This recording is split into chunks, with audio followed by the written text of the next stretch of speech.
Yo guys, it's Seth there. Welcome back to a brand new video. Welcome back to the channel. Today is a match preview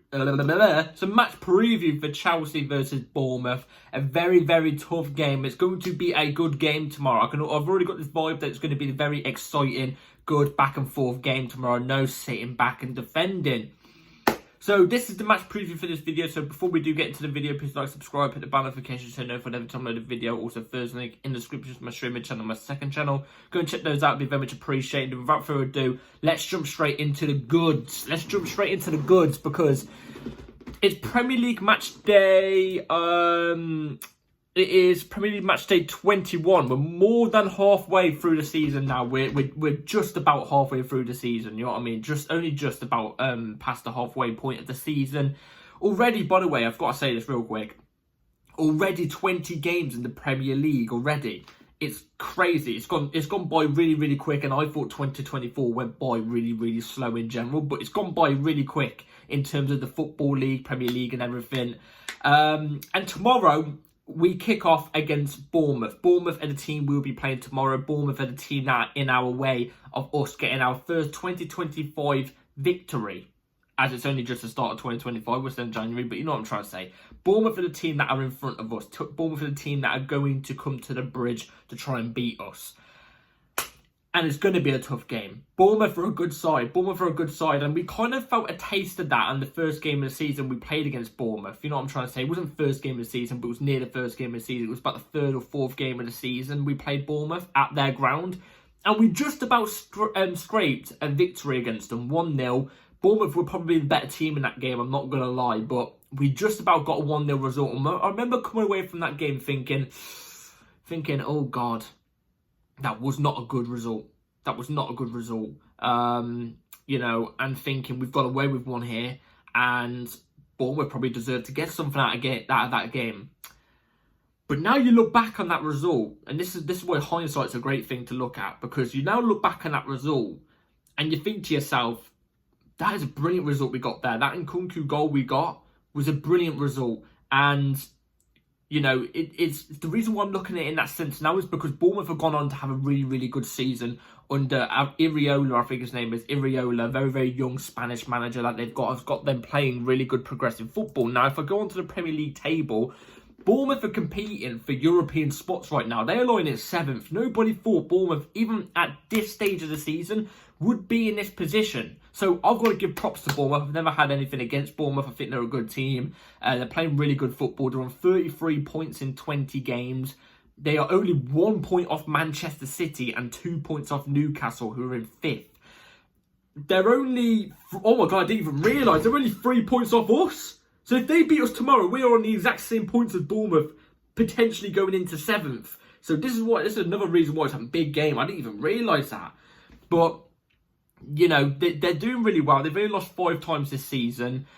Like I said, they're playing really good football. They're competing for European spots. I didn't think Bournemouth would be at this stage of this season. No way. I thought they would be about around the 12th, 13th area. Jesus Christ, area. You know what I'm trying to say? When a lot of people thought they were going to get relegated and stuff, I thought they would still have a decent season, but not as good as what they're doing right now. So you know, especially when they've also now moved back onto the point where we went to their ground and got the result against them. You know, many teams have played Bournemouth this season, really big teams, good teams. I think Man City might have been one of them, and they've struggled against Bournemouth. You know, us getting that result back then, brilliant result. When you look at it now, you know what I'm trying to say. Now, different times. If you know what I'm trying to say, it's now different times, because at the start of the season, look, we wasn't playing amazing, but we were still scoring free-flowing. With free-flowing football, we was really attacking. We looked really good in those first 7 or 8 games. And then the next 7 or 8, we went on an unbeaten run after the Liverpool game, where, in my opinion, I still say to this day, we should have beaten Liverpool that day. I still think we deserved the result against Liverpool that day. We just got unlucky. And even Arne Slot said that. But after that, we went on to have an unbeaten run of 8 or 9 or whatever it was, and playing really, really good football. And then now we started to see it dip tremendously. You know, even past the point of the very start of the season, especially when we played Bournemouth, we've seen it dip down that bar level. And what are the reasons for that? I don't know. You know, it can just happen. You can just go into bad form. You can just fall off sometimes and not have that high like you did when we went on that 8-game win streak thing. But, you know, especially when you're in January, you've got some players that want to leave, and it can disturb a little bit of dressing room presence in a sense. You know, we're seeing stuff with Renato Vega at the moment, apparently wanting to leave. Apparently that's looking very, very likely. The Nkunku stuff. There's more Carney Chukwuemeka leaving. There's other players, there's other rumours circulating around about players not being happy with the amount of game time they're getting, wanting to leave and stuff. That can disturb a little bit of a dressing room presence. So maybe that's one of the reasons why for our bad form at the moment. But, you know, we are on bad form at the moment, and it's completely different mentality to when we played Bournemouth at the start of the season, where everything was on a high and everybody was happy and everybody was into this Maresca style, and so were the fans. You know, it was the start of everything. Now we're in the middle of everything. There can be backlash from players and fans. Not everything's as pretty as what it was at the start. So this is why, there's another reason why I'm saying it's not going to be the same as when we played Bournemouth at the start. You know what I mean? Bournemouth are on a high, they're running on a high, they're going to have lots of mentality because they're competing for European positions. There's us, on the other hand, who are going through a bit of a tough period right now, 2 points in 12 games. We need that first 2025 win, especially when I'm looking at the table right now and we're 4th place, 4 points behind Arsenal, which we were about 4 weeks ago, 4 points above Arsenal, lying in 2nd place comfortably. We are 1 point behind, 1 point in front of Newcastle, so that could go tits up. And we are 2 points off above City, and 3 above Bournemouth, and 4 above 8th place Aston Villa. If we lose tomorrow, this could go toxic. And I will say this, it could go really bad. I've seen what it's like on Twitter right now. I'm active on Twitter a lot. This could go drastically wrong if we lose tomorrow. Tomorrow's a must win. A big must win. And it's not going to be easy, like I said. I don't think Bournemouth are not a team to sit back and be reserved. They're just good defensively this season, I find. They're really good going forward. You know, you've got the players like Kluivert. Kluivert's really, I think he's a really talented player. They have got two good defenders. I don't know their names, but one of them was touted around for our club. I've seen him a couple times. It's something Ski, I think. I'm not too sure. Towards the end of his name, it's something Ski, I think. I'm not too sure. But, like, he looks like a really good defender. Again, young. That's why we was interested. But, you know, they've got a good squad. They're going to come at us tomorrow. They're not going to sit back. I think even if they get 1, they're not going to sit back. I think if they got 2, it was more towards the end of the game, I can understand it. I think they will. But I think tomorrow's going to be a really exciting game. It's going to be back and forth.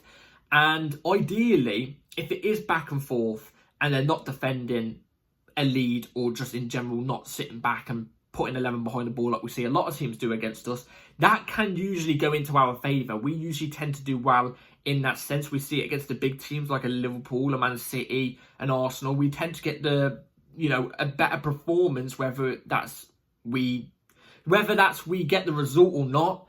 We tend to usually have a really good performance when we're looking at that game and we go, you know what, maybe didn't get the result, but, you know, I'm still really happy with the performance. Or we get the result and go, brilliant, move on to the next one, we'll run on the high. You know what I'm trying to say? So I think that if they play their football they've been playing currently against us, I think that can form into our favour, which is really, really good.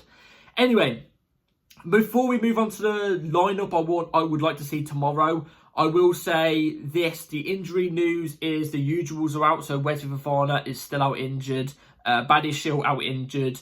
Mudryk is still suspended. I haven't heard anything from his samples things yet, so, you know, we'll still have to wait to see on that, but Mudryk's still suspended. Reece James and Lavia are officially back. Maresca has confirmed they are officially back. They will be getting minutes tomorrow, whether that's they start or not, I'm not too sure. Will I start them? We'll have to wait and see now. So let's now move into the start 11 I'll go for tomorrow. So, the 11 I'm going to go with for tomorrow is going to be right here on the screen. So, Philip Jorgensen in goal, Marco Correa left back, Levi Colwill and Tosin Adarabioyo 2 centre-backs, Malo Gusto right back. I'd have Malo Gusto inverting as a right centre-back and Correa into midfield personally. So, Enzo Fernandez Caicedo double pivot, Jadon Sancho off the left, Cole Palmer in the 10, João Felix off the right, let me explain, and then Jackson as the ST. So let me tell you the reason why I've gone with these players. So, Jorgensen in goal. I want to see Jorgensen ahead of Sanchez again in a Premier League game, because I feel like, you know, Jorgensen's not had that many chances in the Premier League, and I feel like in the times he has shown in the cup competitions when he has been given a chance, he's really performed. So I really want to see him more in the Premier League, you know what I'm trying to say. Marc Cucurella, like I've already said, I'd have him inverted into midfield. Marc Cucurella inverting into midfield offers you way, way, way more than what you do with Gusto inverting into midfield. And it's nothing to do with Gusto, you know, and his qualities going forward. He's just not great inverting into midfield. He's great as a fullback, a natural fullback, bombing up and down the wings or whatever, you know what I'm trying to say.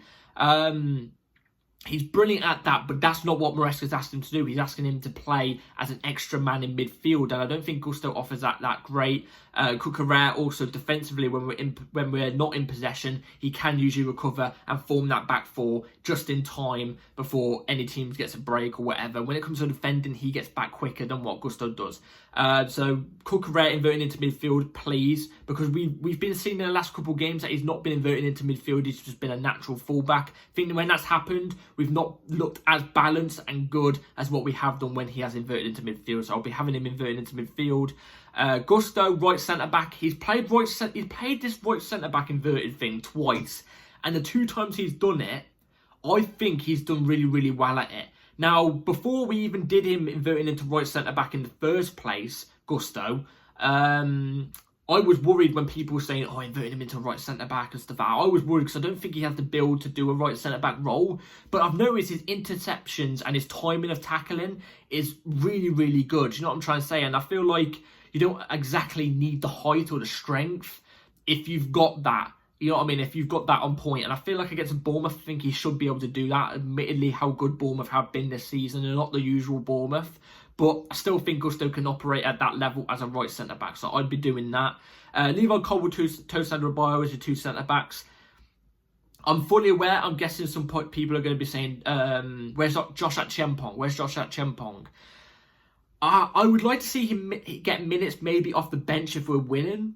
But for tomorrow, like I've already said, this Bournemouth team ain't the usual Bournemouth. It's a good Bournemouth side, this is. I don't want to risk it. You know what I'm trying to say?